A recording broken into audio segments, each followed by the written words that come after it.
manifestation réussiruñu ko moom vraiment. catastrophe. non catastrophe la ci ñenn ñi quoi amaana bu ñu génnatee du ñu gaaw a génnaat heureusement côté boobu jaral na leen ko parce que boo xoolee mobilisation préparé ay t-shirt loolu du mobilisation du c'est pas spontané xam nga looloo wuutale yenn regroupement yi foo defaree ay pancarte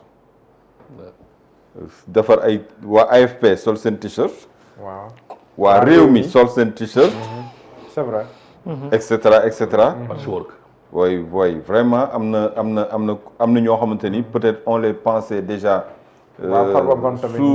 sous terre mais wane nañ ni tey ils sont sur terre waaw ñu ngi ci ba léegi ñu ngi ci yëfi daal ba léegi pare guñ ci rax si dolli manifestation bi lu tax man mënuma éblouir on a vu Farba Ngom au Fouta à Agnam la mu mobiliser woon ñi mobiliser wuñ ko Farba avant mobilisation bi mu defoon kaar yi jóge fu nekk di dem di rallier Agnam la mu mobiliser man gisuma ko tey te Farba Ngom kese la woon am benn tànk prison am benn tànk ci biti ak bu gros milliard voilà la mu mobiliser woon ñii mobiliser wuñ ko te boobu Farba Ngom kese la woon moo nekkoon ci diggante bu xat mu leer ko ni benn tànk bi mu ngi fee te beneen bi tam mu fekk ji ko te la mu mobiliser woon ñii mobiliser wuñ ko leneen li grand yi wax nañ ko léegi boo demee ba gis say ña nga doon joxoñ di leen tuumaal jàppe leen ay noon ci politique dem ba ànd ak ñoom di lëngoo vraiment c'est mais loolu moom mi ngi côté bii mi ngi côté bee moom non waa man en fait ci benn cas nga ma laaj moo tax ci benn cas boobu lay wax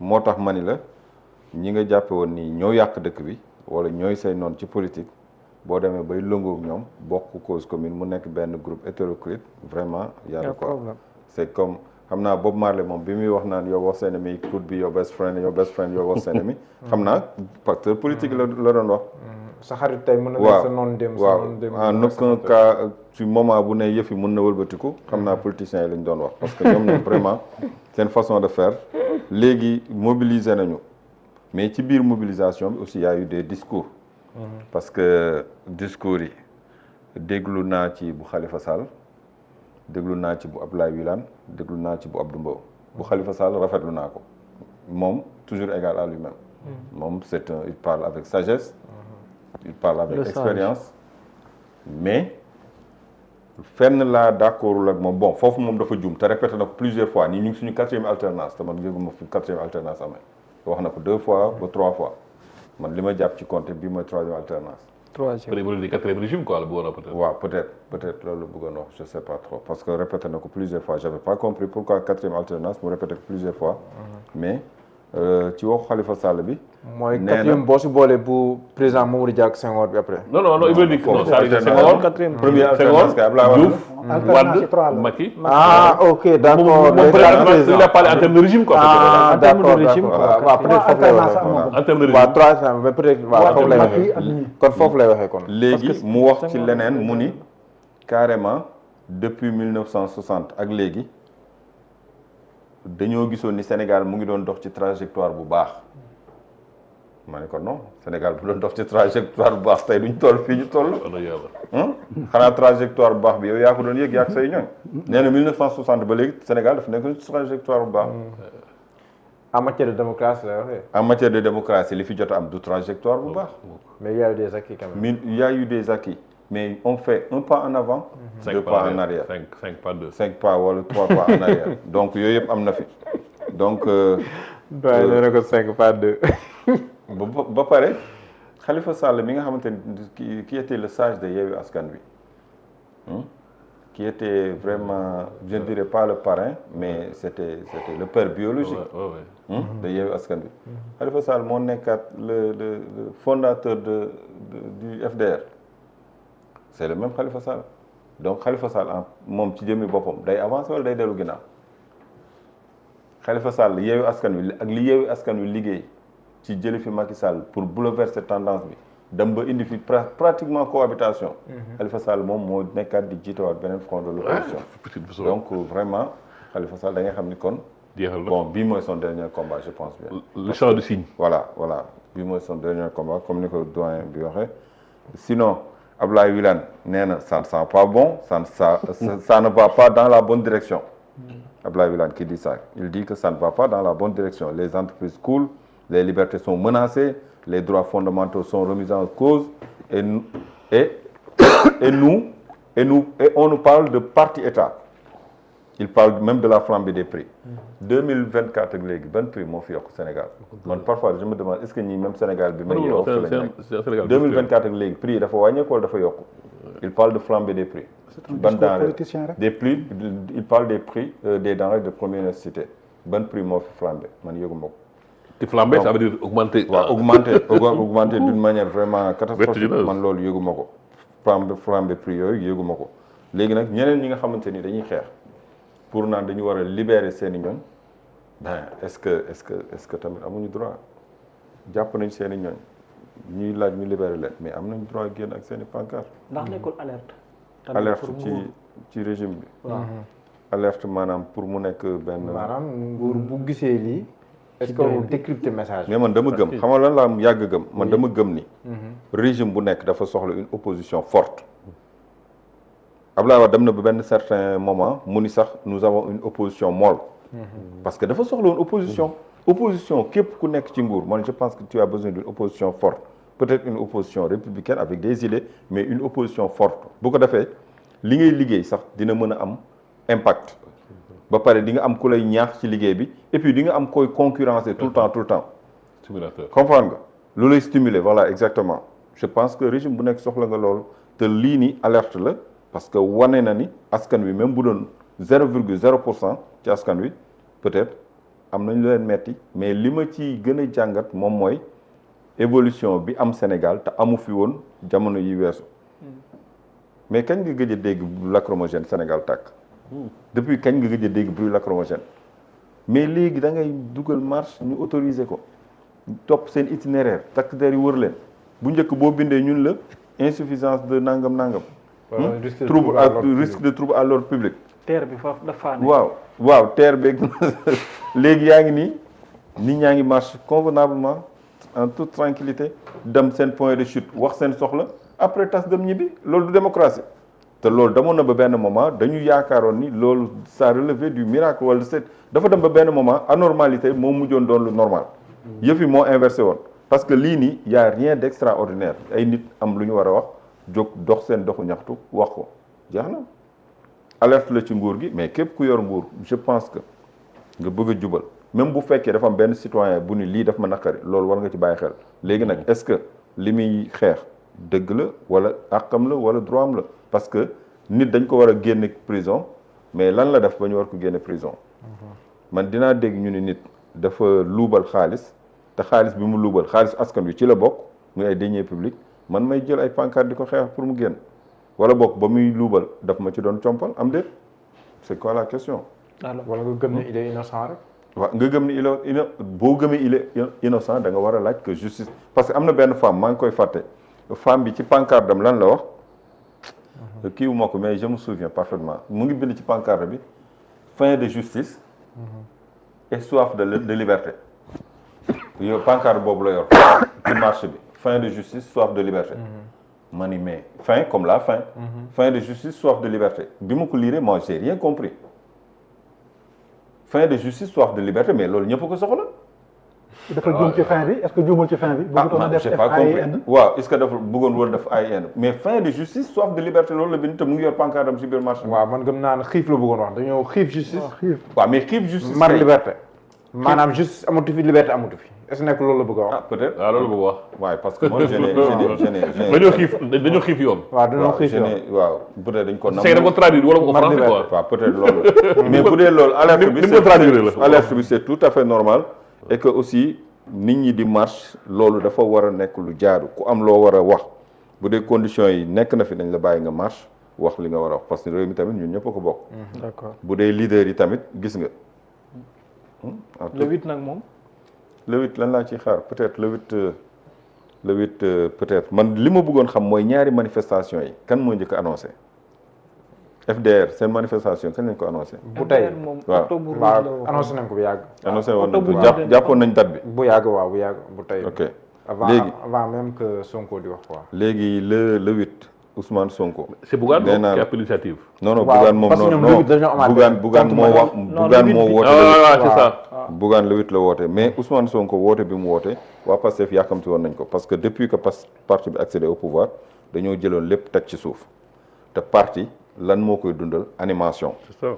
La nature a horreur du vide boo toogee di yëngu di bouger affaire yi di dox nga xëy suba ni ñëpp teg leen lépp ci suuf ba jot ci ndigal mais après parti bi lan lay nuroon.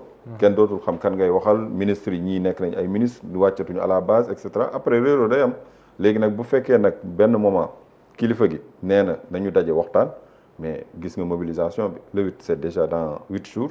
mais déjà gis nga ku nekk yaa ngi kii ñi am tuuti responsabilité commencé nañ teg ay car bu fay ko et cetera pour mobiliser alors que bu njëkk ñoom cotisation yi xam nga kon affaire yi mu ngi amélioré wu. bu ñu fa demee nag lan lañ fa nar a wax xam naa loolu nga may laaj lan lañ fa nar a wax xaw ma ko yàlla ko xam mais lenn rek laay leeral ci li grand bi wax sànq. grand Omar. bi mu ne Sonko moo woote et que moom moo war a wax man je me dis que Pastef bi ma jàng di ko bàyyi xel depuis un bon bout de temps Sonko du mooy tëb rek wax lu ko neex c'est pas Sonko en personne Sonko c'est des idées les idées que porte Sonko la déclaration de Sonko c'est Pastef léegi nag janoog mbooloo mi mën nga wax ba parfois nga wax loo xamante ni loolu yow la concerne sa responsabilité bopp la mais Sonko buy wax c'est pas Sonko c'est Pastef qui parle lu ñuy harmoniser la lu ñuy tënk la lu ñuy prévoir du Sonko moo choisir date bi Pastef moo choisir date bi mais Sonko moo koy annoncé seen lépp du tic au tac lépp dañ koy calculer minutieusement am na ñooy gis am na ñoo xam ne doo leen gis ñu ngi ci parti bi di liggéey.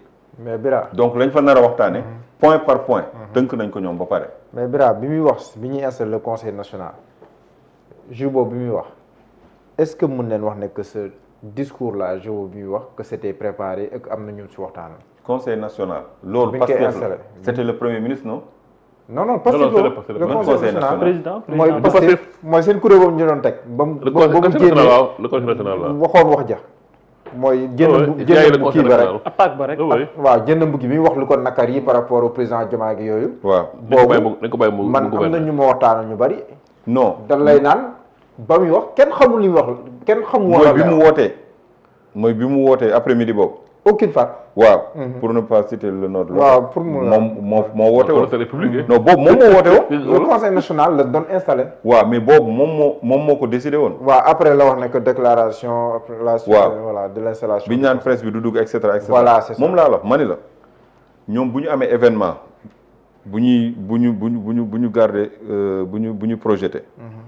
lépp dafa am fu muy jaar am ñu ko yor. dañ koy étudier minutieusement la date nan lay demee lépp dañ koy togg ku ci nekk am nga ci pàcc boo yor man la nag bu demee ba war a wax ñu ni point bi lañ war a wax ak point bi ak point bi mën na dem ba ci biir wax ji mu wax loo xamante ni moom boppam la engagé mais point yi nga xamante ni tënkoon nañ ko ni moo waral ndaje bi dana ko fa wax. d'accord comprendre nga parce que ça engage tout le parti. d'accord te lan fay wax moom laa la wax man mënuma koo xam mais jàpp naa ni lenn moom nekk na point boo xam mënu ko occulter mooy la question de la jeunesse et la question de l'emploi parce que Pastef ay jeunes ñoo ci nekk jeunes yu bëri bi ñuy topp parti bi projet bi dañu ni woon le don de soi pour la patrie xamoon nañ ni yëf yi sacrifice am na ci mais yaakaaroon nañu ni bu ñu ñëwee ci réew mi bu ñu jëlee état bi simila ak saala seen yenn coono yi day teggeeku jàppoon nañ ni ñoom seen jëmmi bopp ñoom ñooy yor état bi mais li ñu gis moo di ña fi nekkoon doon leen xeex am na ci ñoo xam te ñoo leen ëpp tey ay privilèges ci biir nguur gi samp am na ñoo xam te ni ils étaient de l'autre bord di xeex waa Pastef tey fexe nañ ba buruxlu ba dugg ba am poste te waa Pastef ñu ngi toog di xaar mais loolu dafay indi ay frustration ngay dem ci ay poste de responsabilité yoo xam te ne ay chargé de communication mais bëri na ay postes yoo xam te ne ay chargé de communication ña fa nekk chargé de communication est-ce que xam nga ñu ngi nekk aussi chargé de com d'un leader politique de l'opposition. Absolument. bëri na. en pagaille je te donne un exemple ba ci Sonacos bii passé Sonacos bii ka fa nekkoon chargé de com ba tey jii xaw ma mu ngi fi tey rek moo yoroon micro bi ci manifestation opposition bi. mais nag ñooñu ci bari fi ñu nekk ñooñu ay contrat moo leen fa tey. waaw mais contrat moo leen fa tey contrat du ay nit a ko def ba am na service yoo xamante ni bi ñu fa falee nit lan la def ñëw vérifier les CV vérifier postes yi nga xamante ni moom la nit ñi doon pourvoir bu dee yow chauffeur nga ñu ni 10 chauffeurs wala 15 chauffeurs ci ñetti oto loolu est-ce que xale nangu na ko xale nangu ko y a ça aussi ay contrat ay nit a ko def tegu na ci yoon est-ce que tegul ci yoon boo ko vérifié di nga ci wut ay pexe d'accord mais s'il y a pas un mais point aussi mais le cas de l'emploi Sonko j'espère bien que dina wax ak ndaw ñi wax leen yan politique de l'emploi la ñu teg et que ci ban cap vraiment y aura de l'emploi parce que les jeunes ont besoin d'emploi muy jeunes yi nekk Pastef parce que rencontre bi Pastef la aussi mais ñëpp a koy déglu parce que ñu bëri dañu yaakaar ñoom ñoo nekk ci état tey kon li ñu fay wax mën na amal njëriñ réew mi yëpp donc jeunes yi fay dem ñu ci bëri yaakaar nañ mu jox leen ay perspectives mais aussi mu revitaliser li ñuy wax l'espoir yaakaar ci ñoom parce que yaakaar bi avant ñuy jël nguur gi ni ñu àndee woon ak fugg ni dañuy xeex régime bi jëlee leen fi bu fekkoon batterie 100 la tolloon fi ñu toll nii batterie wàcc na sincèrement. d'accord mais yaakaar naa aussi dina wax aspect boo xam ne dans quelle mesure Pastef doit être intégré dans la gestion du pouvoir parce que y a une dichotomie c'est daa mel ni comme Pastef dafa nekk fële nguur gi nekk lii. mais moi je pense il faut dina am dem sens boobu. est-ce que loolu moo tax est-ce que loolu moo tax mu dalaloon waa JPS. waaw loolu lay wax nii moo tax ma ne. c'est ce que je disais tout à l'heure. loolu aussi dina dem dans quelle mesure parce que entre temps jot na leen c'est ça la waxtaan. il faut aussi que le Pastef se sente dans la gestion du pays. parce que en fait qui est au pouvoir c'est Pastef. donc mënoo jël si tu enlèves Pastef en tant qu'instance yaa ngi ne les côtés politiques alors que Pastef on est d'abord en politique. mais li nga xeex soo ko tegee de côté. tu vois. mais grand est-ce que Pastef au pouvoir ñoom tombé wuñu ci piège bi nga xamante ni foofu lañ leen doon xëcc. parce que dès l'instant ñoom ñu yegg si au pouvoir gis nga langage yi dafa changé. bëgg leen wax ni léegi nag. c'est plus une affaire de parti. non mais vous gérez un État et vous êtes c'est ça le piège. Un parti qui gagne c'est le parti qui gouverne. ñu leen doon ay parti état les gens l'appellent comme ils veulent. booy jiite réew da ngay. non mais Diallo les gens l'appellent man si j'ai le pouvoir les gens l'appellent comme ils veulent mais man li bëgg xam naa foofu laay dem. d'accord en tout cas. sant nañ leen baax gërëm leen. professeur waaw sant naa la gërëm la de. jërëjëf kon naa ci kii tuuti. waaw kii wala waaw tàggoo waaw. En tout cas, les gens attendent beaucoup sur ce discours du 8 mars. Du 8 novembre. 8 novembre. C'est vrai que temps yi parti bi xawoon na yëngatu ay yëngatu yu métti mu am ay voix discordantes ba am ci ay xeex ak yooyu mais yooyu yëpp c'est parce que rek les instances du parti ne fonctionnaient plus. te quand les instances du parti ne fonctionnent pas la communication et l'information ne passent pas. Les cellules, les sections, les coordinations étaient en veille. Donc le militant qui est à la base n'avait aucune information qui venait du sommet. Et quand c'est comme ça, c'est pas bon. Baaxul parce que le sentiment qui se dégage de cet état de fait, c'est que le citoyen en bas, le militant de Pastef en bas, se sent abandonné. Parce qu'il n'a plus les moyens di joti ci kaw ki nekk faire passer son message. Voilà te loolu baaxul. Beneen aspect bi mooy on a un réel problème avec la gestion de la jeunesse. te man personnellement li ma gis temps yi le ministre de l'Intérieur di ko def je ne suis pas d'accord. Les désencombrements, les déguerpissements, tout le monde est d'accord pour mu am désencombrement. Tout le monde est d'accord pour mu am déguerpissement.